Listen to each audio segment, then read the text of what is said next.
Hello there, people of the internet. My name is Oduri Jagero, and this is Dialogues with Jagero. I have been running a program or a series called Precursor, the issue of cancer and how to take care of it, how to take care of your health after prognosis or diagnosis. And now a lot of families are probably wondering, how do I take care of a cancer patient? How do I take care of myself as a cancer patient? How do I take care of somebody who is having this kind of disease, whether cancer or diabetes? Which other ones, Ochuka? Hypertension, pressure, arthritis, gout. All that. Yeah. Start us off. How do we... We have to understand what we call, or what oncologists call, the survival curve. In other words, the kind of timeline that a patient has upon diagnosis. And we will not go into terms we have discussed before, like prognosis, the kind of like expectancy you have. But we will look in terms of what are some of the adjustments that you need to make upon diagnosis, because when a diagnosis arrives, it pushes you to reprioritize a lot of things in your life. You know, you move this one here, you move that one there, you know, so that you can accommodate what they call new normal. New normal was such a term that was used during COVID. I don't know if many of us remember our new normal. Yes. People were asking, is this our new normal? It's the same thing with cancer, because it disrupts the way your life used to be. So first of all, after prognosis, you've been given, this is the quality of life that now you are supposed to have, and you've been given a treatment plan to follow. So we have to look at post-remission, remission and beyond. For example, you have achieved remission, which is there is no evidence of detectable cancer. In other words, if they do a comprehensive test in your body, then there is no evidence of cancer. So this is what remission means. But it does not always mean that you will go back to what is called the pre-cancer life, where there was no cancer. You still don't have cancer, but it does not mean that you will go back to your old life. A lot of things have changed for you, from your psychological landscape to productivity, to work, to parenting, to, you know, the passions that you used to have. So a lot of things have changed for you. And this is what you need to acknowledge as a cancer survivor. And so moving forward, you need to understand that you are baptized. I remember, for those who were Christians before, I'm no longer Christian, but I remember when you were baptized back in the day, there was a sense of responsibility on you, that you need to start acting and behaving differently from the way you used to.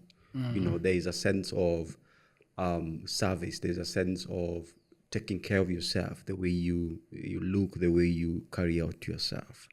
It's the same thing with cancer. So we can look at, first of all, why this adjustment after diagnosis is very important. You know, what does it mean to adjust? Like when Buddha akiingia kwa hawa, then apate mziki ilikuwa juu, akwambia hey, punguza hiyo sauti. You want to take it down to, let's say, a place where you are comfortable. You understand? So these kind of adjustments are very many. Yeah. First of all, you have to understand, how do you reintegrate back into life? Why is the term reintegration very important? Because something has happened to you. It has changed your world. It has changed your experiences. It has changed your capacity, majorly physically, spiritually, and emotionally or psychologically.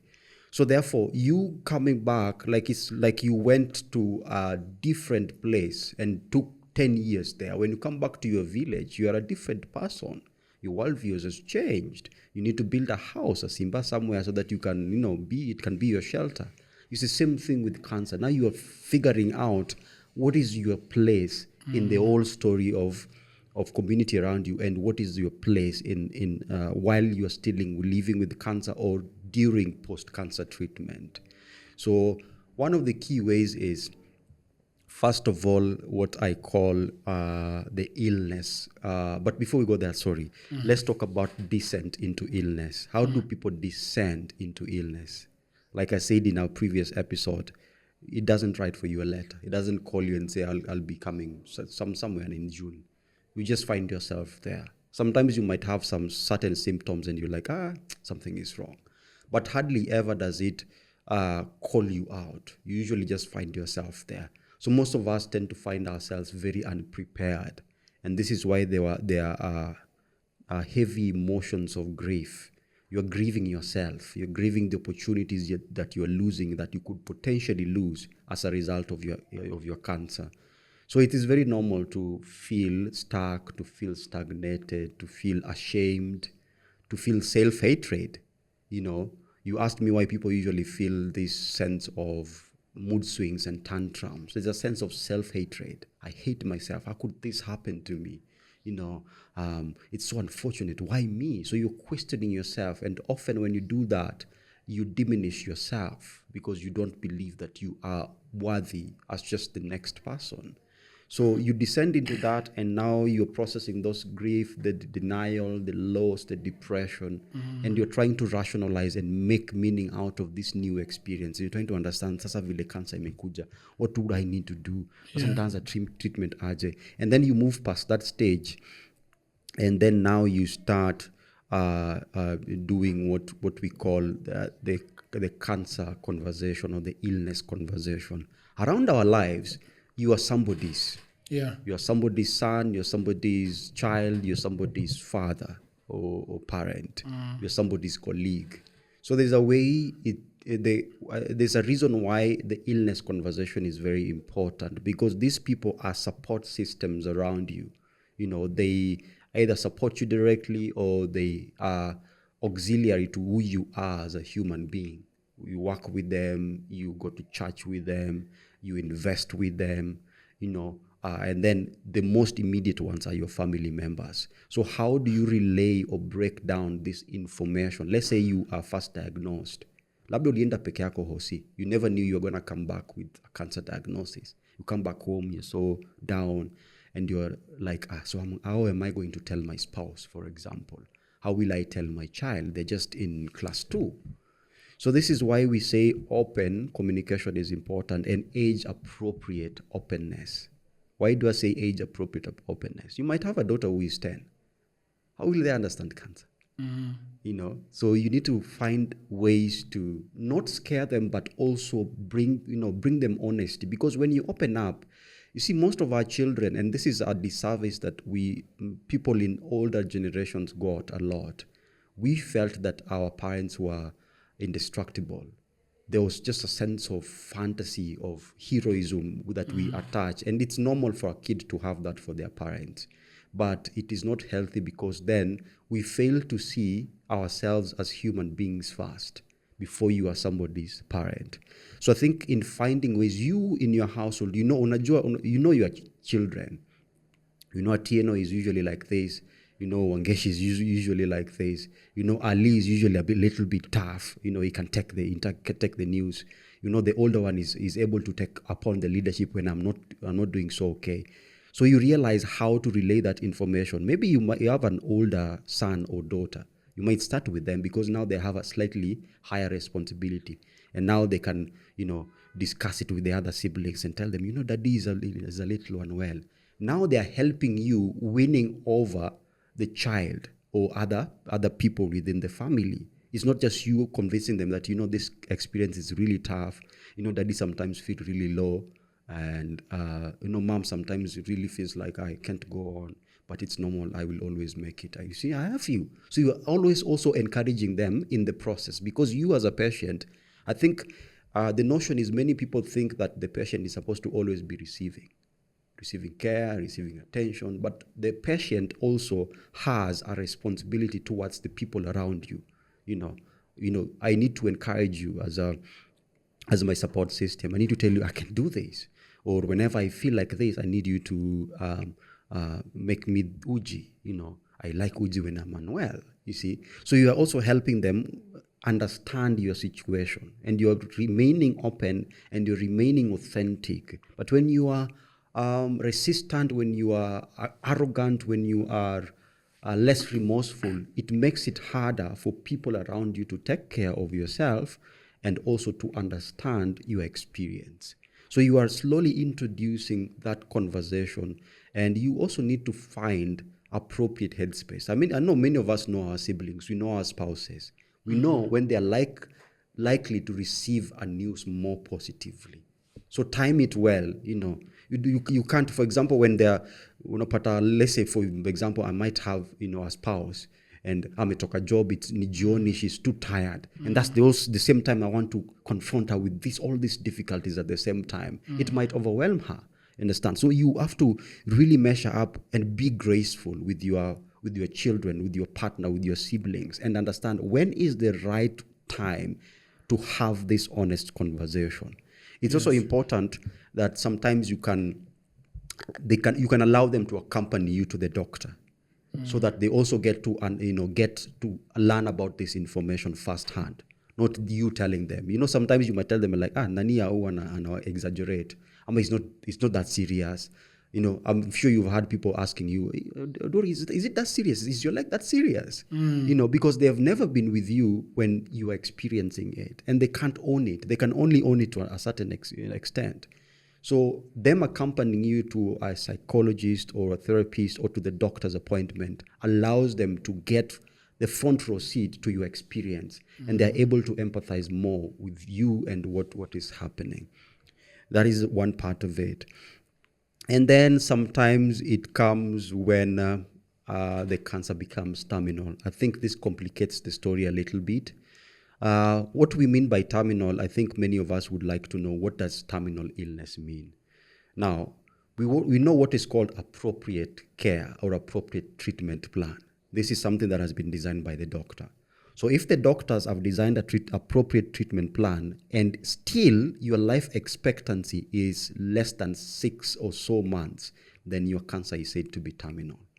In other words, there is no hope for it ever, improving. However, we are now seeing many people. How do they know that it's not likely to improve? This is what they use in prognosis, in terms of looking what is the severity of it, how advanced has it spread, what are the chances, how does it respond to the drug that you are receiving. Yeah. So if it's less responsive and it's not responding well to the treatment or the regimen, then it means that your chances of survival are lowered significantly. So there's a diagnostic tool the doctors use in terms of looking at, first of all, how has it spread, what is the intensity of pain, how much of your body, vitality, the vitalness of your body is affected. Then they can be able to draw how much time you have left. So that is what we mean by terminality. So when that happens, you are now confronting mortality. Mortality is just another term of, let's say, to be a little morbid, death. Obviously, when a cancer diagnosis, cancer still scares people because it often, almost always, is equated to death. Cancer is equal to death, but that's not the case, as we realized when we were debunking the myths in episode 3. So we are realizing that not all cases of cancer end up in death. Not all cases will even end up complicated. In fact, a lot of them, people get treated and they go back to their life as if nothing happened. So with medical advancement, and if you also are more proactive and go for early detection, then you are likely to have a more quality care. And the quality of your life is also going to improve significantly. And there might be just a little bit of a shake-up in your life, but not significantly or major enough to disrupt your life, like in the ultimate sense of it. So death is still such a taboo topic, but I want us to be more accepting of its inevitability in life, because we will die at some point. Some of us will die slightly ahead of the other. We do not know for certain, but it is important that we have these conversations because of 3 very key things. It allows you to live fully. Many people say, I want to live fully. It's a very woke thing to say. I want to live authentically. but it's not very easy to practice, to put it into practice, because human beings take things for granted all the time. Today, maybe you lose someone and you're like, I will always call my friends. But life is not always like that. It's complicated. So it allows you to take, stock of your gratitude and be graceful with one another, with your friends, with your family. So when you talk about death and you know that at some point you will die, you want to treat people better. You want to open up a savings account for me, for my daughter, so that one day when she goes to college or high school, she has some little money for pocket money, for school fees. You want to put your affairs in order so that people don't fight in your funeral. So to say that, if you have a family that, you got outside of wedlock, you're like, Manani, there's something I need to tell you. It's really tough, but I need us to have this conversation. So at least I can also let go of the guilt, and I can also at least be held accountable for my actions. I have a family somewhere. So the daughter is 10. So you see, you are putting your life into perspective, and you're living. You are on the road of living a legacy that is not just flawed, but also real, also human, because all of us have flaws. All of us might be able to wrong one another at some point. And it also allows you to maybe even draft a will for people who have, it doesn't mean that you have to have wealth to draft a will. A will is like a declaration of your wishes. How do you want your life to be? Is there a trust fund somewhere that you want? For example, cancer can be very close to your heart. And maybe you want to have a legacy hope project after you die. And the best person to do that is within the family or a friend or somebody or trust board.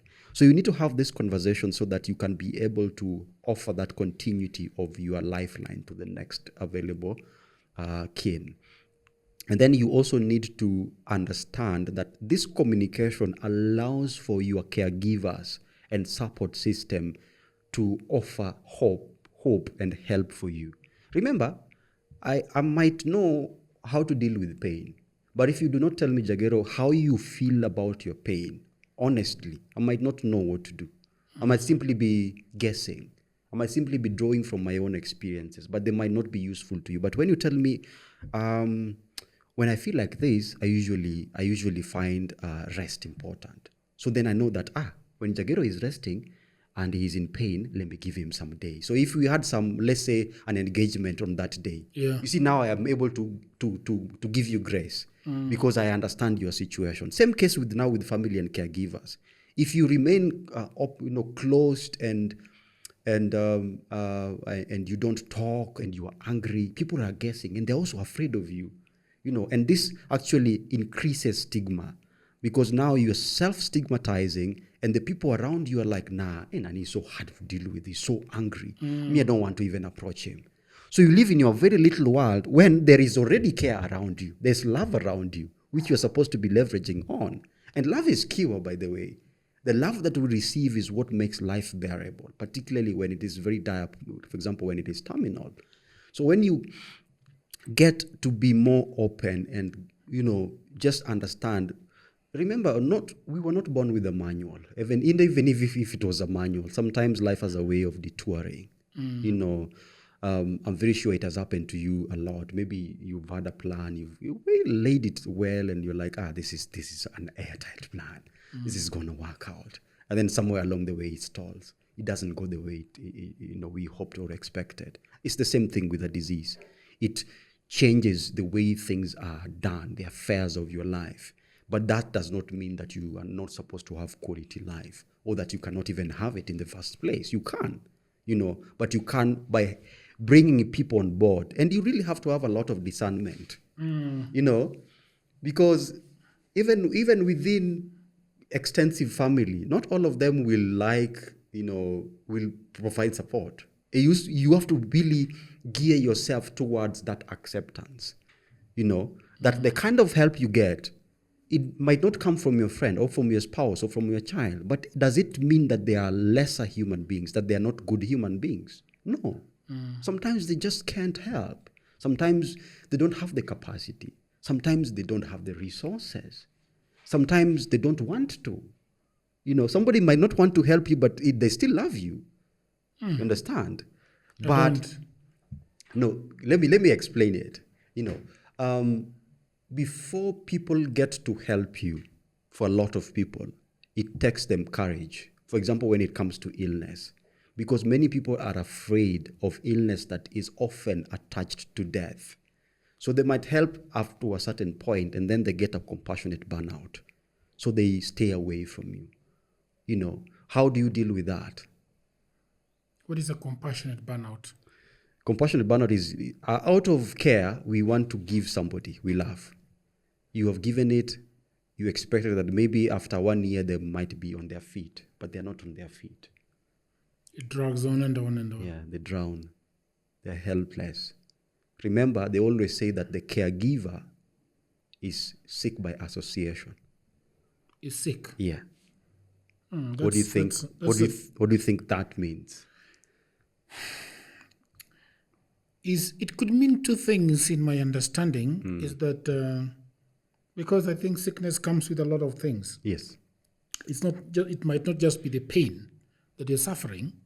It might be the emotional toll. It might be the psychological toll. It might be it might shift to the mental illness, to mental illness. So I think that if you are constantly in contact with people who are suffering so much, you might have phantom suffering. Ghost suffering. Very true. Very true. Yeah. So I think, and people generally fear the sick, especially when they're really, really sick. It's true. There's some sort of, this can jump on me or whatever. People just want to go out and be far away from people who are suffering. Somebody might start wondering, how is this communicable? Things like that. Because I remember my uncle got into a grisly accident, and he was in the hospital for a long period of time, and then he went back home. And there is only one person who was always attending to him, my brother. But a lot of people really just didn't want to go next to this guy. But although my brother would always go, they would chat, he would wash him, But when he came home, some few people were also visiting and trying to do that. But at some point, it just remained a lost problem for some reason, So that is even my grandmother, when she was now weak and suffering from dementia. It's one of my uncle's wives that was always close to her, but she had many daughters-in-law. So I get that. I get that you could be sick by association. Yes. I don't know whether you mean the exact same sickness, but I doubt. No, it's not the exact same sickness. And this is why we call illness a metaphor, because it's very figurative in many ways. By sick by association, I mean the caregiver, the toll that they see and witness and experience every day while they take care of the sick affects them. Yeah. They might be able to hold it and hold the water at a distance only to an extent. But you have rightfully expressed that, especially when it becomes serious, chronic, because chronic sickness is long-term. Let's break it down a little bit. The idea of being chronic means three very important things. It's long-term, there is what we call a follow-up care, and then there is what we call frequent checkups or reviews.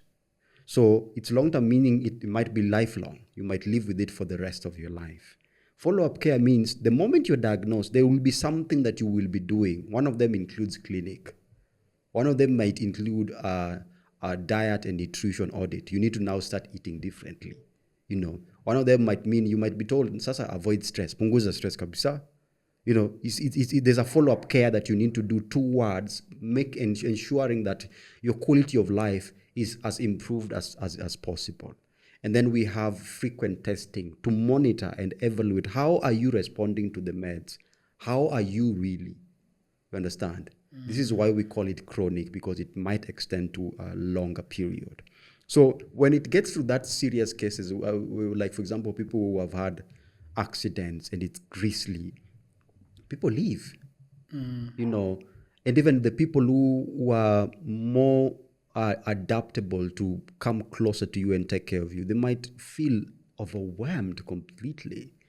And this is why we ensure that there is a community around you. So we can, it's a relay. There's something that was very funny back in the day during athletic sports. It's called mwekede. They're passing the baton. Yeah. You know, so that maybe sometimes mom ni mgonjwa sana pia, so he can't take care of dad. Maybe another person comes in and chips in, and they can hold the space for a while. You see?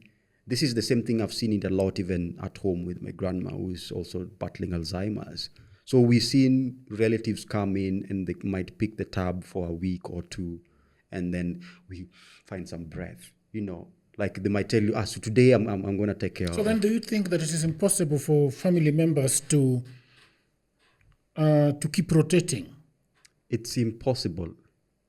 Why do you think so? I hope that you're enjoying this program. Over the last 15 years, I have been working online for clients in America, in Europe, and all over the world. And that is why it pains me a lot when I see a lot of African brothers and sisters saying that they do not have a job. Now, this is the problem. A lot of people are trying to look for a job in 2024 in their own town, in their local area. Now, the truth is, there are no jobs in Africa, at least not so many jobs. The good news is that we have internet these days. We have a tablet, we have a computer, we have a phone, and that means that we can do a lot of jobs, and those jobs are online. That is why over the last 4 years I've been writing a book that is called Digital Goldmine. It is a book that explains to you how you can earn money online. The 18 hustles that I've chosen are basically for Africans, because what happens when you are doing online jobs is that payment is usually a problem. So these 18 side hustles that I have put together in this book, you can be paid very well and very conveniently. Okay, so the book is only 1,000 Kenya shillings. That is about $10. You can buy it in Kenya using paybill number. You can buy it online from anywhere in the world using a credit or a debit card. All the information about this book is in the description below. And if you have a brother, you have a wife, you have a husband, you have a friend who is sitting at home and watching Netflix, please do buy this book for them. If you are the one sitting at home and watching Netflix and have nothing to do, please buy this book and your life is gonna change forever. Because I have been doing this online and I've been traveling and I've been enjoying myself and having a lot of fun. So thank you very much, and now back to programming. Because you've said that some, for example, in the case of my brother, taking care of my uncle, then we could find somebody else doing that so that it takes a breather. That's what I mean. So people rotating in as far as caregiving is concerned. That's why we are hoping to extend courtesy to why community building is very important, you know, and why having this conversation around illness is very important within the people surrounding you, so that it does not further the stigma. It allows people to see that, hey, by the way, nani anakuaga mgonjwa nani chronic. It will not end. He will need a lot of our support.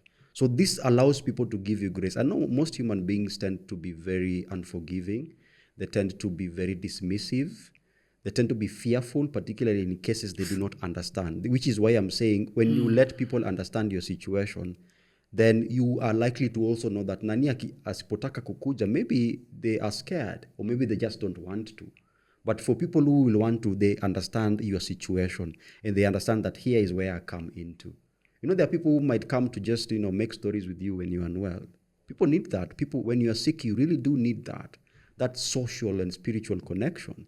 Maybe church members can come visit you. They might not provide financial support, but that spiritual connection is very important in the nourishment of, you know, the psychology of the patient or the survivor or even the family members, you know. So help I know most of the time we tend to equate help with finances, and to a greater extent, finances are involved. If I want to travel to your place to see you when you are unwell, I'm going to use some money. But oftentimes, there are so many things we can do that require little to no money. You might even save some little call and call somebody and tell them, I thought about you today. I have sent 2 bananas for you. Will that help? You're like, okay. And if you feel like you need something, please call me. I might not have a lot. You are assuring this person of your help. And this is why we are saying that healing is something that both the patient and the caregivers, they are sick in some way. One has to realize that, hey, I'm the one who is actually ill, but I need not to stay in this place stuck in my misery. I also need to encourage this person, nimwambie, hey, leo naona pia ni kama uko down. Unajaribu kumseti kidogo, you bring him close and tell them, hey, naona uko down kidogo. What's happening? Are you thinking, do I look that bad? Is this my hair really, scaring you? It's just a hair, it will grow back. But the way your hair is coming back, I see there is a lot of black there. Yes, it's actually coming back. Are you going to grow an afro again? Nah, I like it being bald these days. Yeah. So you see. But if you left it to grow, it would actually grow. Yeah, it will. Though at some point it will just kink up, start rolling like you call it. Yeah. You should try it. I should try it. Go back to your old glory. The glory days. Glory days so much Jala in Nairobi University. That's how do politics. Yeah. So you see, you as a patient also has a role to play. Most of the times we tend to think, you're always getting care and attention, but you also have a role to play. You're allowed to feel bad and acknowledge these bad feelings and bad parts, but also play a role in cheering these people up. Tell them it's a bad experience, it's awful, the pain is badass, but we got this. So they also have that spirit to go out there and take care of you. And even when they're taking care of you, they're doing it wholeheartedly. They do not fear you. They might be terrified about what you're going through, but they do not fear your situation. Do you feel like men are equipped to do that, to help their friends to do that? Do you think your male friends are helping you with this kind of thing? I would be honest, male friends do fear vulnerability a lot. And one of the difficulties I have with my male friends, particularly when it comes to spiritual and emotional and psychological component of my cancer experience, I don't think they have shown up for me. The closest person I feel I have shared with is you and Jadudi. Yeah. The rest of my friends are very afraid of looking at like, how are you feeling, bro? They will call you and tell you, bro, let's go watch football. That's their love. That's them telling you, bro. I care about you, bro. I love you, man. But women folk, my friends who are women have really been supportive. They want to know how you're feeling. They want to know how is the pain? Tell me about it. Yeah. Do you blame the man or something needs to change? Something needs to change, bro. Something needs to change because at some point, you see, there are experiences that are men-centric, if I might use that word. I don't know whether it exists. I don't think it exists. But kuna men-centric. Kuna tu experiences zenye we na mimi tunaweza elewa. Dem haezi elewa. It's like, for example, as somebody who battles with provision, and when like my sense of productivity and role responsibility as a man is affected, you're too broke. But for a chick, when you tell them, for example, I'm supposed to take a lady for a date, you don't even have one bob.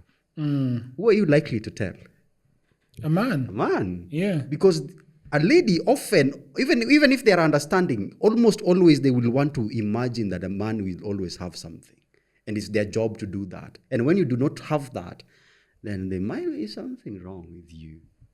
But when I tell you, bro, acha hizo, twende kwa kibanda hapa tukule chapo mbili na beans. Bwana, kupeleka dem kwa kibanda ni ngumu sana. Ni ngumu, it's hard. But unless you're just your friends. Yes. So I feel that the only way, and not the only way, one of the ways to do that is to allow ourselves to explore the narratives as men.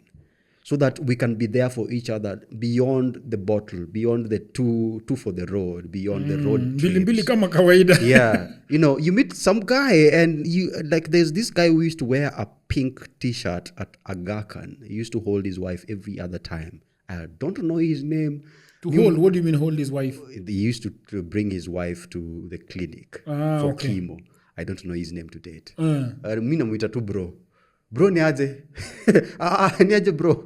I don't know his name. But we are somehow hospital friends, And when we talk, it's not usually about how is your wife doing. It's about, hey, inakuwaga ngumu kidogo. Yeah. Yeah, and that's it.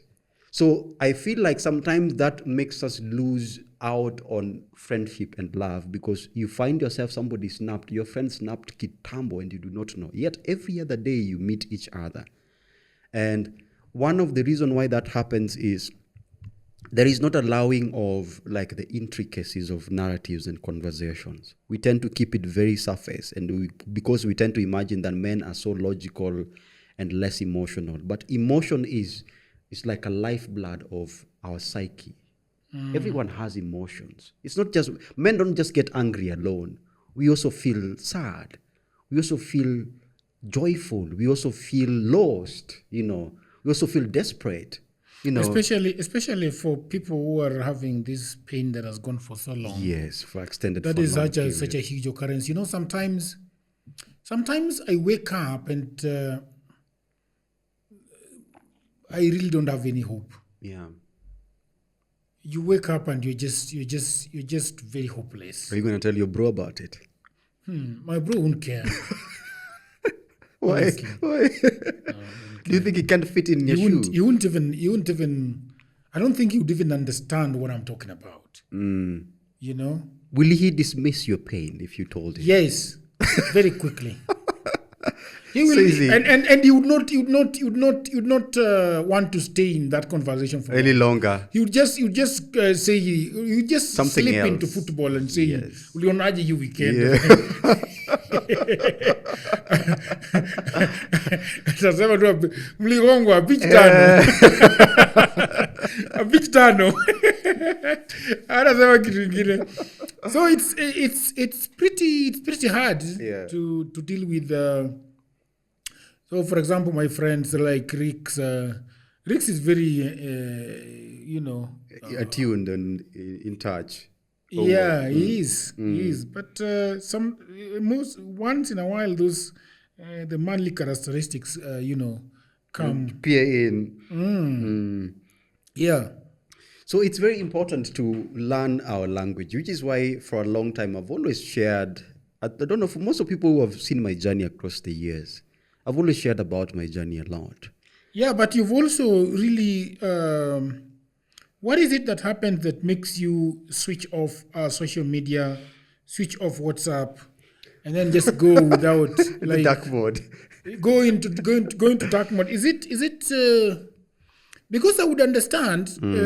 I've always wanted to switch off social media and just be alone, because for the last maybe 5 years I've been feeling like I am not getting enough rest, and I'm really yearning to for that day that I can just live in the village for like at a month, just stay there, just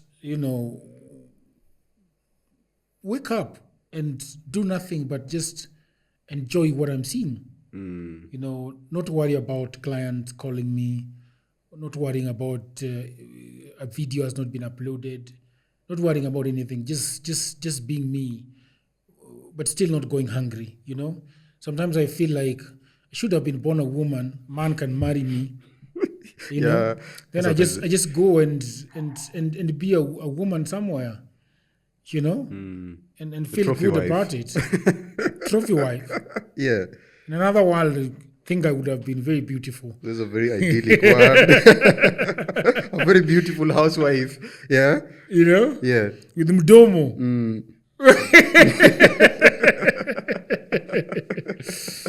So I do feel you, because one of the reasons why I switch off is, one, I am a very reclusive person. And sometimes social interactions burn me out easily.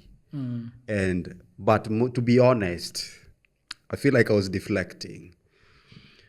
What are you deflecting from what? Because the way you asked my questions, I started, it was prompted by me saying that I usually share my journey a lot. So when you share your journey, sometimes you feel redundant. Like I'm somebody who has been sick for 12 years with cancer. That's a long time to share your story. And at some point you start feeling, am I playing guitar for the gods? You can't help but think about it. It might not be true. I know what you're going to say. It might not be true. Playing guitar for the gods. Yeah, I might even be gaining other audiences who need this conversation. I think your storytelling just sucks. Yeah, it sucks. Yeah, I think your storytelling is the one that sucks. In what way? You're too serious about life. Sometimes I feel like you're too serious about life. And you're very deep in the way you want to come across. Yeah. And I feel like there are very new ways of talking about things, so for me, like I've always told you that I think that the way you share your story doesn't have to be about cancer all the time. There are so many things that are connected. For me, every time I look at you or look at myself, I'm in a space. And that space is not just plantar fasciitis. And that space is not just cancer. That space is not just arthritis, not just asthma. It's not just that. There is a space where we are in. And that space comes up with a lot of things around life. It comes with how does somebody who was in chronic pain, for example, date? I've never had something like that coming from you. No, I have. I have shared quite a lot. With me. With me, no. me, I've had it from you. We have shared it when we are driving together. Yes. I have not heard about you talking about it online. Okay, I've written about it, but not as much. Yeah, you see, like some of the things that we are discussing here, they jump over the boundaries of cancer. Like when we talk about pain is not just about cancer. There is so much pain around the world. There is the physical one, and then there is the phantom one that I talked about, and then there is the others. So I think being redundant is basically repetitiveness, and I think it's not about saying what you said yesterday and saying it new. There's so much new information. Like for example, yourself, if you look at, for example, take a cancer website, you could say that can be a very redundant website, right? Yes, but it is not. There's an update coming in. It's not. Day. There is, like, for example, maybe yesterday there was a research done. And they published it just about 4 hours ago. Yeah. So that is a lot to talk about. And I feel like most of us do not build their communities, because those community, you don't become redundant to your community. You become redundant to everybody, but your community will always find you fresh and clean and shaven every morning. Because everything that you say to them, they immediately, what is the word? They immediately, they find it helpful, for a lack of a better word. So I think that, and that is, for example, when I'm teaching people about social media, people always often ask me that, man, there is nothing I can talk about. I mean, I've said everything I need to say about my company. What else am I going to say daily? But it's not true. Like, for example, if you're in the web development space, if you're in the podcasting space, Google yesterday said that they are killing Google podcasts. That's a whole lot. And the question that is coming out of it is, okay, we're killing Google podcasts. What is going to happen to our podcasts? Where are you going to take them? That's something you talk about. What happens to my subscribers? That is something you're going to talk about. Okay, where are we going? They are taking people to YouTube Music. That's where the podcasts are going to find their new home. Yeah. That's a lot of new information. Higher. Spotify is now Spotify. There is now Spotify for podcasters. And there is so much to learn there. Artificial intelligence. Yesterday, Google, the Altman decided to get the Sky voice from their pool of voices because they actually stole the voice from an actor. See, so I think that you build your community who understands what you are always saying, who are interested in what you're doing. But if we just go online and start talking to people who are not who are just everybody out there, then the redundancy, I think, sets in. But if you develop a community, like for example, right now, for me, I think you should have been having a very, very, very good Facebook group for cancer survivors or people living with cancer. You see, where your thing is just to update them about new information, new medicine, new what. Traveling to get treated, blah, blah, blah. Like you are just, like for example, I don't know if you know this gentleman, this writer called, what is his name? He's got one of the oldest blogs for African writing. You know him? Murwa. James Murwa. You can imagine if you were James Murwa in the cancer community. You know? So I think that the reason why we can sometimes become redundant is because of lack of creativity on our side. And I also think that there is a lot of shame around sharing your story over and over again. That's what I meant, actually. Yeah. Because I've seen it in you. Because you've said that, no, I don't want to do that again. Well, I think there is something that you wanted to do and you told me, no. I'm not going that route again. You kid unafanya out of pocket. You're not going that route. Particularly with fundraising, things to do with financing, I have a lot of shame for it. I should not. All our listeners who have really supported me through the journey, man, I'm so grateful. Starting from you, And I feel like part of the reason why I'm always very much open is because you hold that space for me. And it's true, I have a community. In fact, I would say I feel sorry because I feel like I've let them down. I have a community and it's big. And what you're saying, I'm also doing it offline. And I feel like I like the idea of putting in more online, having an offline, because we have I have 3 support groups I'm a member of. Almost close to 300 people. And I am the coordinator. I'm the chief coordinator. And I'm the secretary. So I have a lot of help that I'm doing that is not officially online, but I think it's very good because we're living in a digital space. Online gives you is a new niche. Animal. It's a niche. Yeah. Is a huge community. Like you can imagine that if you post something in the morning, and you don't have a lot of people, and by around 10, like 900 people have interacted with it. So you can imagine. So for example, you would expect you to be having your podcast where you're talking about cancer. You are having your website. And one of the things I've realized is that a lot of people ask themselves, it's going to be so hard to do this thing on my own. I need a team. And I realized that the team does not come until later. Yeah. You don't even have a boyfriend when you're born. You're not? No. You're born alone. Naked. You're born alone. And everything else, the friends you have, the co-workers you have, everybody that you have, they all just come along the way. The other day I wrote on Facebook that somebody bought me. You see this thing?